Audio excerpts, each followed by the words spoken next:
చంద్రబాబు నాయుడు గారి హయాంలో 2014 నుంచి 19 మధ్య 14 నుంచి 15 సార్లు రిజెక్ట్ చేసినారు. ఏ మాదిరిగా 14 to 15 times చంద్రబాబు నాయుడు గారి హయాంలో రిజెక్ట్ కూడా చేశారు. ఈ మాదిరిగా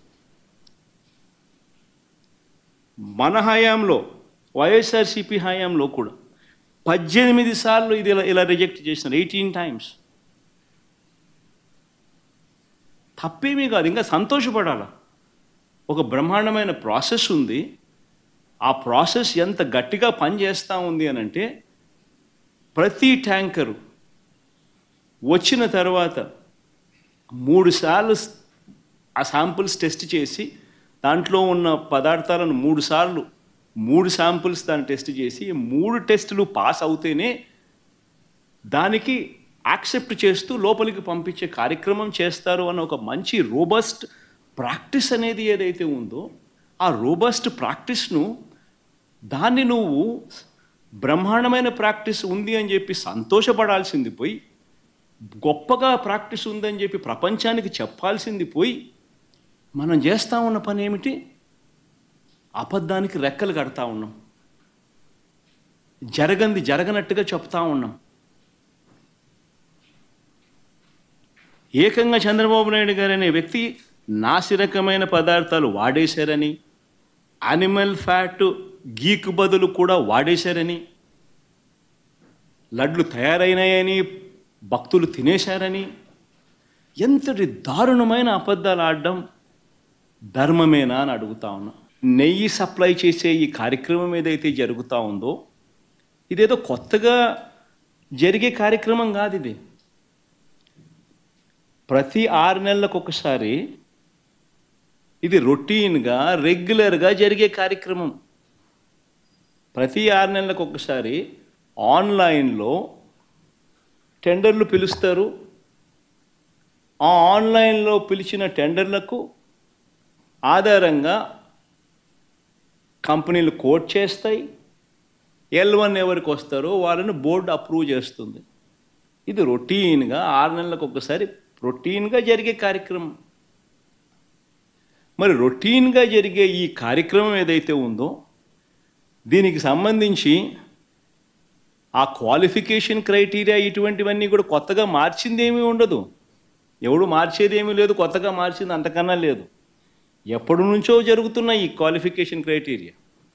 తిరుమల తిరుపతికి సంబంధించిన వెంకటేశ్వర స్వామికి సంబంధించిన లడ్డు అనేది ఎంత ప్రసిద్ధి కాంచిన లడ్డు అంటే, దానికి సంబంధించిన లడ్డు తయారీలో వాడే ఈ నెయ్యి కానీ వాడే ఇంగ్రీడియంట్స్ కానీ ఇవన్నీ కూడా దశాబ్దాలుగా జరుగుతూ ఉన్నాయి. ఇవన్నీ ప్రొక్యూర్మెంట్ ప్రాసెస్ అనేది. ఇదేం కొత్తగా ఎవడు వచ్చి చేసేది ఏమీ లేదు, ఎవడు కొత్తగా దాంట్లో ఏలు పెట్టేది లేదు. చంద్రబాబు గారు ఇంత పెద్ద విషయాన్ని మీరు ఇంత సునాయాసంగా, ఇంత క్యాజువల్గా ఎలా తీసుకోగలిగారు? కోట్ల మంది ప్రజలకు వాళ్ళ మనోభావాలకు సంబంధించిన విషయం. ఈ విషయం మీరు కేవలం రాజకీయం చేయాలనుకున్నారా? కాబట్టే ఇంత సునాయాసంగా దాన్ని ఒక పాసింగ్ కమెంట్లా మీ 100 రోజులు సెలబ్రేషన్స్లో భాగంగా చెప్పారా? లేదు నిజంగానే చంద్రబాబు గారికి దీని సివియారిటీ ముందే తెలుసా? ముందే తెలిస్తే మరి ముందే ఎంక్వైరీ ఎందుకు వేయలేదు? ప్రజలకు ఎందుకు చెప్పలేదు? ఇంత ఆలస్యంగా 100 రోజుల తర్వాత కాపీగా మీరు చెప్తున్నారంటే మీ ఉద్దేశం ఏమిటనుకోవాలి? చంద్రబాబు గారు తన 100 రోజుల పరిపాలన మీద జనాలు ఒక రిపోర్ట్ ఇస్తారు, ఒక అభిప్రాయం వాళ్ళు ఏర్పరచుకుంటారు. కాబట్టి తన వైఫల్యాలు కప్పిపుచ్చుకోవడానికి, వైసీపీ మీద బురద చల్లడానికి ఈ 100 రోజుల వెన్యూను ఎంచుకున్నారా? ఎప్పుడెప్పుడు ఆయనకి చెడ్డ పేరు వస్తుందో అప్పుడు ఏదో ఒక ఇష్యూని ఆయనే క్రియేట్ చేస్తాడు. దాన్ని తన వర్గీయులతో పబ్లిసిటీ చేయటం, దాని మీద డిస్కషన్ చేసి ఎదుటి వాళ్ళ మీద నిందలు వేయటం ఆయనకు అలవాటే. కానీ ఈ రోజు మీరు చూస్తే సాక్షాత్తు టీటీడీలో తిరుమల లడ్డూ మీద ఇంత దిగజారుడుతనంగా చంద్రబాబు నాయుడు గారు మాట్లాడతారని ఎవరు ఎక్స్పెక్ట్ చేయలేదు. ఈ రోజు ఆయన మాట్లాడాక ప్రతి ఒక్కరు కూడా చీకొట్టడం మనం గమనిస్తూనే ఉన్నాం. ఎందుకంటే సాక్షాత్తు చంద్రబాబు నాయుడు గారి కొడుకే చెప్పాడు టీటీడీలో ముఖ్యమంత్రికి ఎటువంటి సంబంధం ఉండదు అని. అలాంటప్పుడు జగన్మోహన్ రెడ్డి గారు ఏదో దగ్గరుండి తిరుపతి లడ్డూలో యానిమల్ ఫ్యాట్ ని మిక్స్ చేయించినట్టుగా ఆయన ఈరోజు ఆరోపించడం ఎంతవరకు సబబని నేను అడుగుతున్నాను. ఒక్కసారి మీరు గమనించండి, చంద్రబాబు నాయుడు గారు ముఖ్యమంత్రి అయిన తర్వాత జూన్ 21వ తేదీ ఈవోగా శ్యామలరావు గారు మరి అక్కడికి రావడం జరిగింది.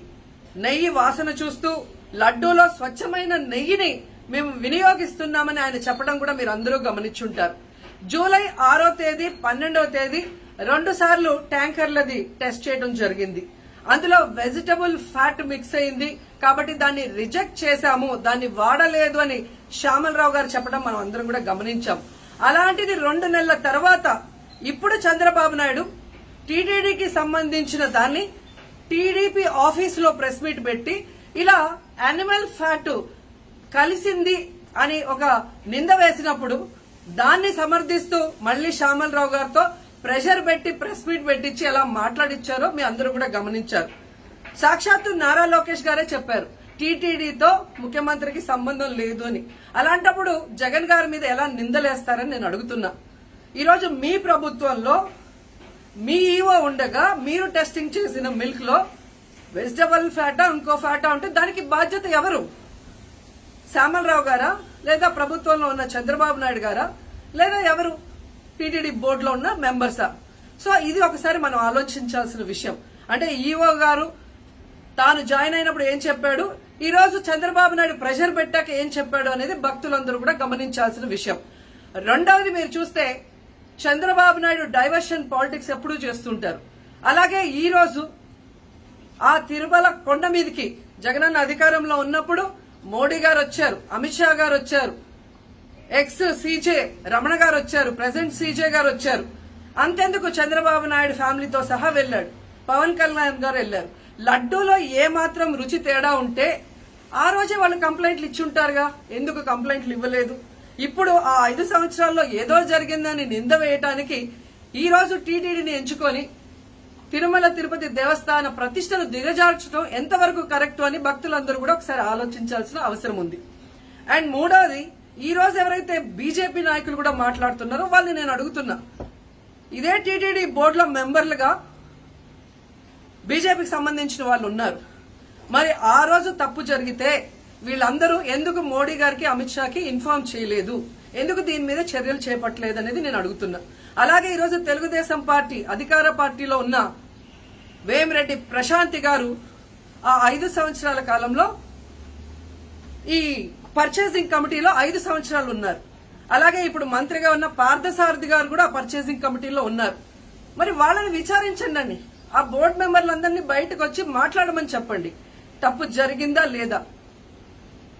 ఈరోజు ఇంతమంది గొప్ప గొప్ప వాళ్ళు తిరుమలకు పోయి లడ్డు తిన్నా జరగని తప్పు వాళ్ళ పర్చేస్ కమిటీలో ఉన్న వాళ్ళు జనసేన పార్టీ తెలుగుదేశం పార్టీలో చేరిన వాళ్ళని మాట్లాడకుండా కేవలం జగన్ గారిని టార్గెట్ చేసి మాట్లాడటం చూస్తే రాజకీయ లబ్ధి కోసం తిరుమల పవిత్రను భ్రష్టు పట్టిస్తూ ఈరోజు చంద్రబాబు నాయుడు చేస్తున్న నీచ నికృష్ట రాజకీయాలు అందరూ కూడా గమనించి ఆ చంద్రబాబు నాయుడికి బుద్ధి చెప్పమని కోరుకుంటున్నా.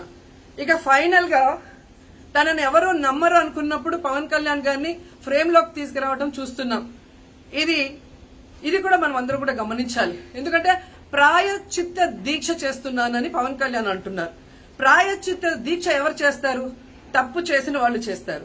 అంటే చంద్రబాబు నాయుడు తప్పు చేశాడు, ఇది అబద్ధం, ఈ లడ్డూలో కల్తీ జరగలేదు, ఇది నాకెక్కడొచ్చి ఆ పాపం చుట్టుకుంటుందన్న భయంతో పవన్ కళ్యాణ్ ప్రాయశ్చిత్త దీక్ష చేస్తున్నారనేది ఈ రోజు మాకు అందరికీ అర్థమవుతున్న విషయం. ఎందుకంటే ఈ రాష్ట్రంలో తిరుమల కొండ మీద 1000 కాళ్ల మండపాన్ని కొట్టేసింది చంద్రబాబు నాయుడు, దుర్గా గుడిలో క్షుద్ర పూజలు చేయించింది చంద్రబాబు నాయుడు, విజయవాడలో 25కు పైగా పవిత్రమైన దేవాలయాల్ని కూర్చింది చంద్రబాబు నాయుడు, పూజల్లో బూట్లు వేసుకొని పూజలు చేస్తూ అన్ని తొక్కేసింది చంద్రబాబు నాయుడు గారు. ఇలాంటి చంద్రబాబు నాయుడు కోసం ఎన్ని ప్రాయశ్చిత్త దీక్షలు చేసినా ఆయనైతే దేవుడు క్షమించడు. అలాగే హిందువులు కూడా చంద్రబాబు నాయుడిని క్షమించరు. ఆ పాపం నుంచి తప్పించుకోవడానికి పవన్ కళ్యాణ్ చేస్తున్న ఈ 11 రోజుల ప్రాయశ్చిత్త దీక్ష పవన్ కళ్యాణ్కి మాత్రమే పనికొస్తుంది. కాబట్టి ఇకనైనా తిరుమల తిరుపతి దేవస్థానాన్ని అడ్డం పెట్టుకుని జగనన్న మీద దుమ్మెత్తి పోసే కార్యక్రమాల్లో ప్రతిష్టగా దిగజారిస్తే తిరుపతి అమ్మాయిగా నేను ఊరుకునేది లేదని కూడా ఈ సందర్భంగా తెలియజేసుకుంటున్నాను. దోషులకి శిక్ష పడాలి. ఫుడ్ అడల్టరేషన్ ఇది మేము కాదంటలా.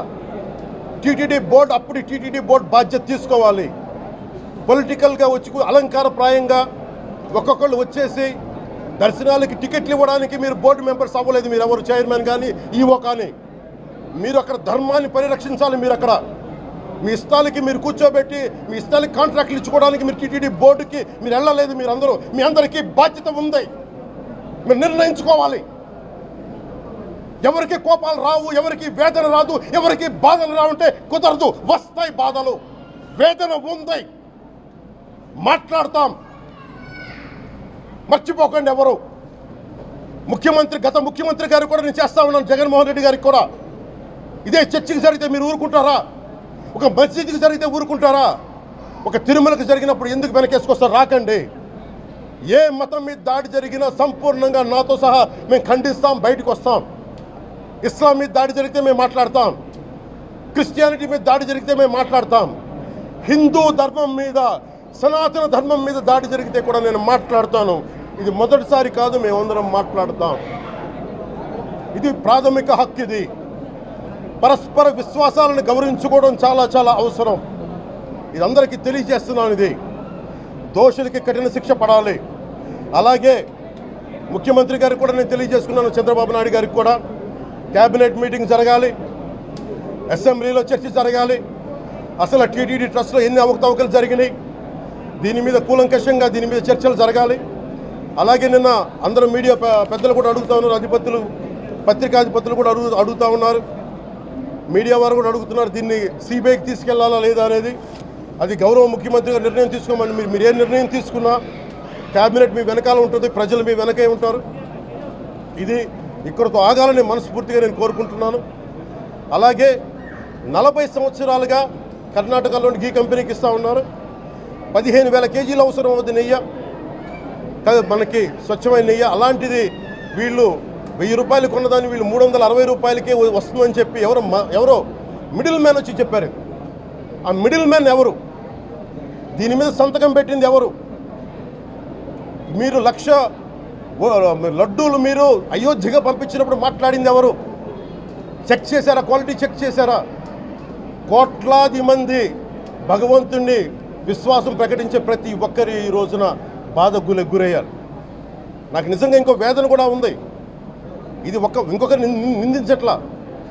తిరుమలలో ఉండే ఇంతమంది సేవ చేసుకునే వ్యక్తులు కానీ మీరందరూ హిందువులే కదా. మీరందరూ టీటీలో ఉండే వందలాది మంది ఎంప్లాయీలు, మీకు ఉద్యోగులు, వేలాది మంది ఉద్యోగులు, మీరందరూ ఏం చేస్తున్నారు? మీరు హిందువులు కాదా? మీరు స్వామివారికి అపవిత్రం జరుగుతూ ఉంటే మీరు కల్తీ నేచరు మీకు తెలిసి కూడా మీరు ఎందుకు కాముకున్నారు? భయపడ్డారా? వైసీపీ అంటే వైవి సుబ్బారెడ్డి గారంటే భయపడ్డారా? ధర్మారెడ్డి గారంటే భయపడ్డారా? ఏ స్వామి అయితే మీకు ఆశ్రయం ఇచ్చారో ఆ స్వామికి అపవిత్రం జరుగుతూ ఉంటే మీరందరూ కామ్గా కూర్చునే మీకు ఎలా వచ్చింది మీకు? ఇది నేను సాటి హిందువులను కూడా నేను ప్రశ్నిస్తున్నాను. మీరు కూడా తప్పు చేశారు దీంట్లో. ఇది ముందుగా ప్రతి హిందువు గౌరవించాల్సింది. దీన్ని మీ మతాన్ని మీరు గౌరవించుకోండి ఫస్ట్. ప్రతి హిందూ నేర్చుకోవాలి. ఇది ప్రతి హిందూ ఆత్మపరిశీలన చేసుకోవాలి. మీరు బయటికి రావాలి. తప్పు జరుగుతూ ఉంటే కూర్చొని చేతులు కట్టుకొని మనకెందుకులే అంటే ఇలాగే ఉంటాయి.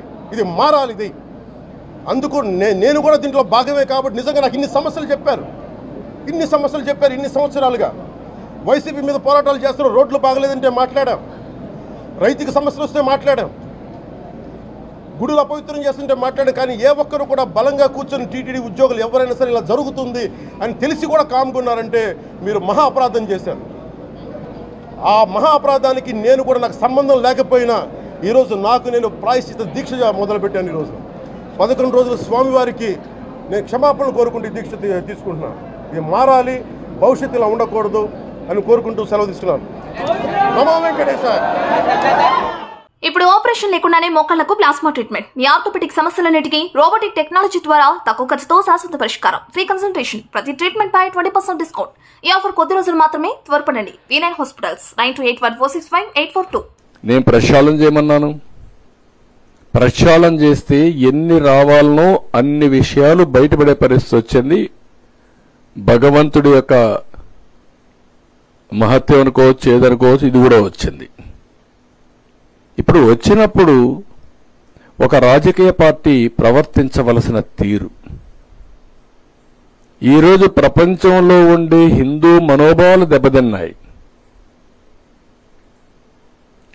ఆ రిపోర్టు బయట రాకుండా దాచిపెడితే అక్కడ ఈఓ గాని మిగిలిన వాళ్ళు గాని రేపు ఎప్పుడన్నా బయట వస్తే మనోభావాలు ఏ విధంగా ఉంటాయి? ఆ రిపోర్ట్ వస్తే మీరు స్పందించి చేసిన తప్పుని క్షమాపణ కోరి, మీరు కనీసం బుద్ధి జ్ఞానం ఉంటే, మనోభావాలపైన గౌరవం ఉంటే, మీరు చేసినది తప్పు క్షమించరాని నేరం. ఇప్పుడే కాదు, చరిత్రలో ఎప్పుడూ క్షమించరాని నేరం ఇది. ఇది చరిత్రలో మిగిలిపోతుంది. తప్పుడు పని చేసినప్పుడు మీరు చాలాసార్లు చూసాం. పోలవరం రివర్స్ టెండరింగ్ అన్నారు. ఏమైంది? ఏమాదా చేశారు మీరు? మొత్తం ఈరోజు 6 ఏళ్లు వెనక్కి వెళ్ళిపోయే పరిస్థితికి వచ్చింది. మళ్ళా ఎదురుదాడి చేసేస్తున్నారు. దీంట్లో కూడా మీరు చేసి తప్పుడు పని చేసి మళ్ళా ఎదురుదాడి చేసే, అంటే మీరు చేసిన తప్పని మీరు చేసింది రైట్ అని సర్టిఫికెట్ వల్ల, అంటే మీరు బాబాయిని చంపి వేరే వాళ్ళ పైన పెడితే నేను యాక్సెప్ట్ చేయాలనా?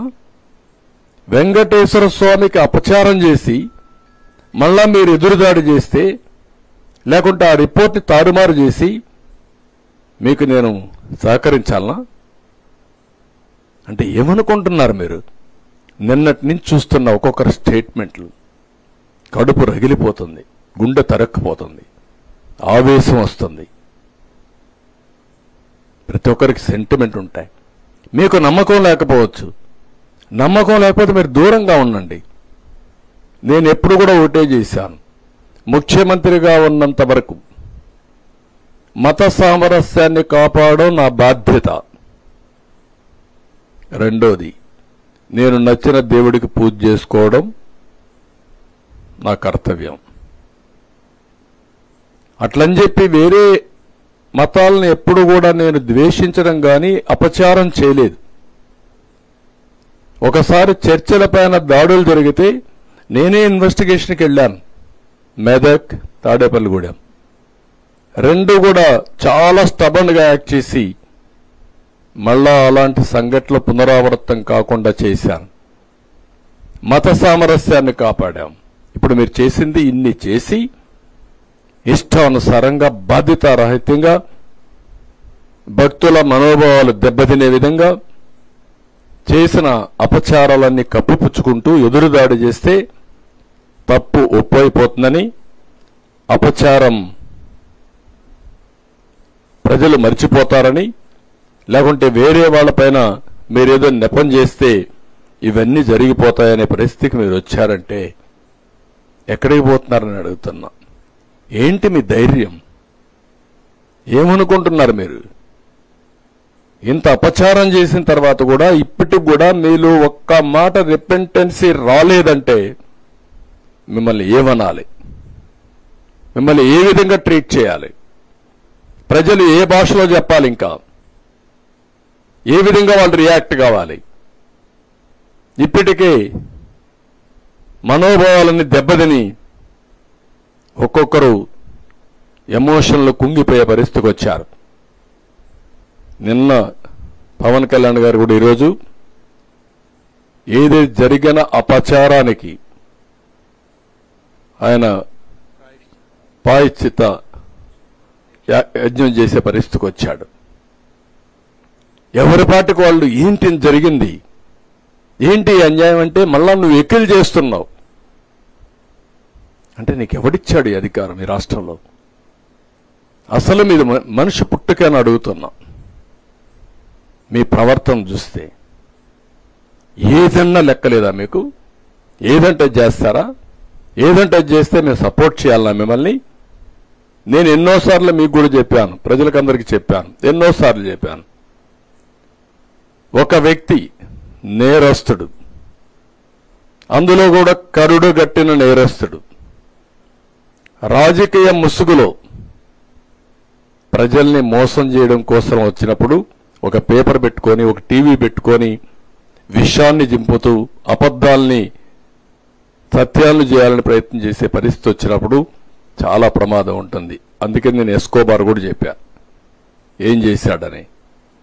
కానీ ఈరోజు మనం చూస్తే ఇక్కడికి వచ్చినప్పుడు ఈరోజు మళ్ళా ఇతని ధైర్యం నాకు అర్థం కాలేదు. మీరు కూడా చూసుంటారు, ఒక లెటర్ రాశాడు పిఎంకి.